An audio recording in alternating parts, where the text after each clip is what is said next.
Apa yang paling menarik selama mengurus gajah ini, Pak? Yang menariknya kita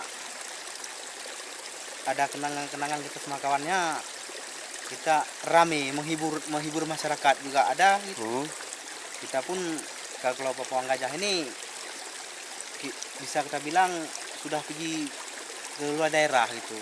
Selama kami yang kerja di Gajah ini sudah tahu daerah Medan, daerah ke Jawa, Kalimantan gitu kan.